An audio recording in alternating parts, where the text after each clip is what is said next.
Hi Katie, I wanted to do a video response to the questions that you have with post-opers.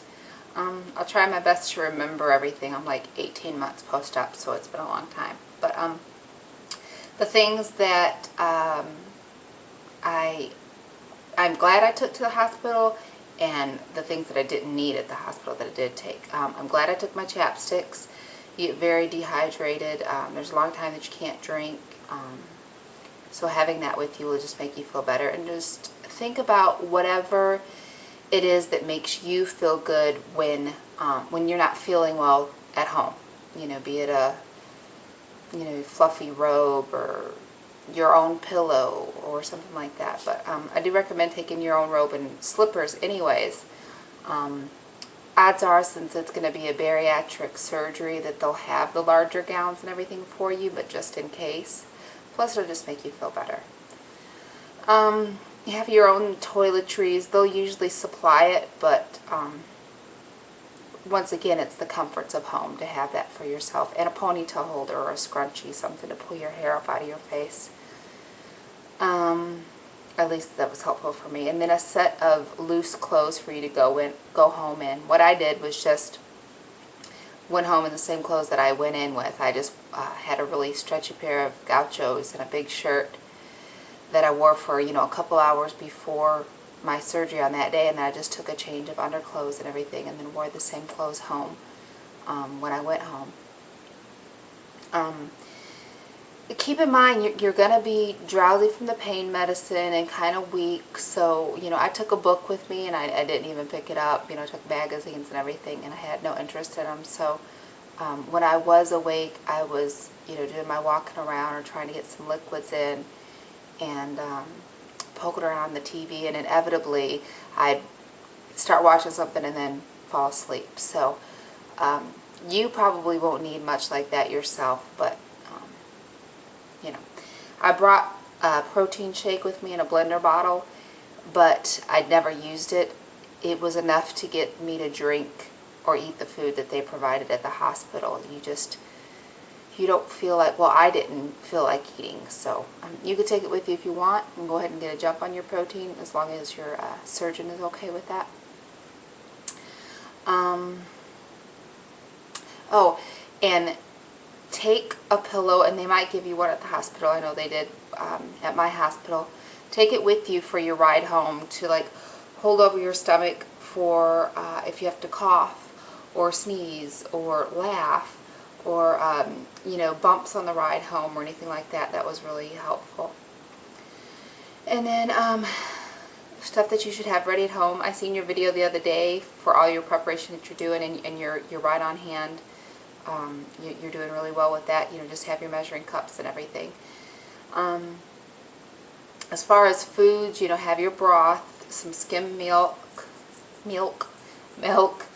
Crystal Light. Go ahead and have your water on hand, but sometimes it doesn't sit well on a new pouch. Sugar-free pudding, sugar-free Jell-O, sugar-free popsicles. I know I wasn't too big in them, but a lot of people swear by them. Eggs or egg substitute, low-fat cheese, cottage cheese, refried beans, low-sugar spaghetti sauce, and it won't necessarily tout it on the front of it, but just look on the back and check what the sugar grams are, and then look at the ingredients. Tomatoes are natural, have natural sugar, so it's going to have, a good 9, 10, 15 grams of sugar anyway. Just make sure that there's no added sugar in the ingredients. I use Classico.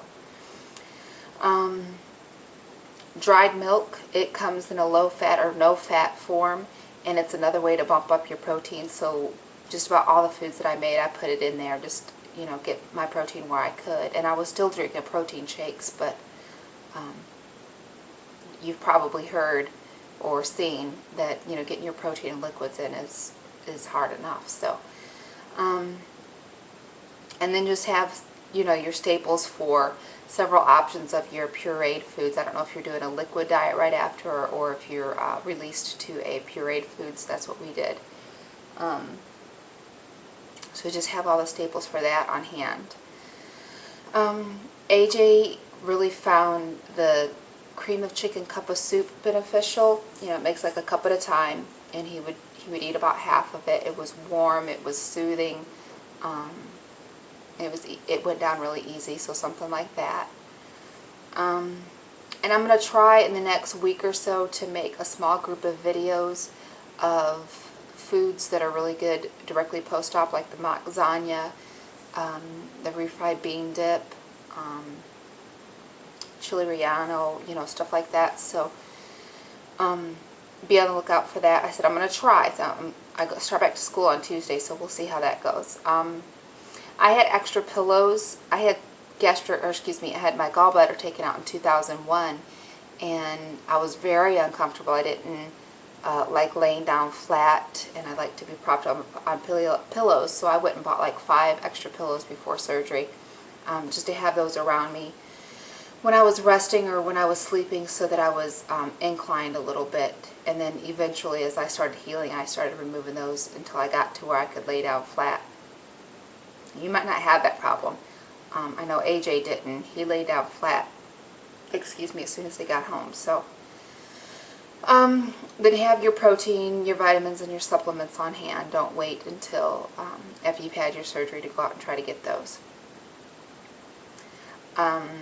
For your spouse or family, what they should take to the hospital, again, it's whatever they want.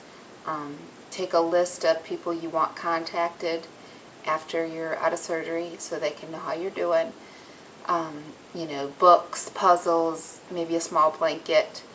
I went in for surgery really early, and AJ went home to let my niece's dog out that we were dog sitting.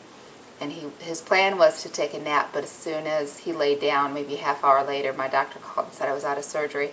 But when he had surgery, the person before him had some complications which pushed his surgery back a couple hours. And then when he got into recovery, it seems like he was in recovery for something like 5 hours or something, because they didn't have a bed ready. So I was literally laying down on the couch out in the waiting room. So I wish I would have had a blanket for me. Then have them bring change for the vending machine or cash for the cafeteria. Some places don't take ATM, which is just unheard of, but because I never carry cash. So let's see. Visiting hours, those are going to vary by your hospital. Just check it out before. And AJ and I both spent the night with each other when we had surgery. That wasn't a problem. There was actually like a little window bench thing that they had that pulled out into a bed, so that was nice. And they supplied, you know, sheets and pillows and stuff for us. Liquid diet, I didn't have to do a liquid diet before surgery. My surgeon doesn't recommend it. Lay down. I did just do a light day of foods the day before. I think I had like a smoothie for breakfast and soup for lunch and dinner. And it's not the liquid diet necessarily that shrinks your liver. It's just any weight that you can lose before your surgery. So be mindful of that. Start, you know, making some of those healthy choices now. Now, I'm not saying that you won't, you know, have your last suppers. I had mine, you know, my favorite Chinese place or our ribs place and, you know, stuff like that. I had all those last suppers, but for the most part I tried to start incorporating some healthy choices, and I actually lost something like 11 pounds between my consult and my operation. So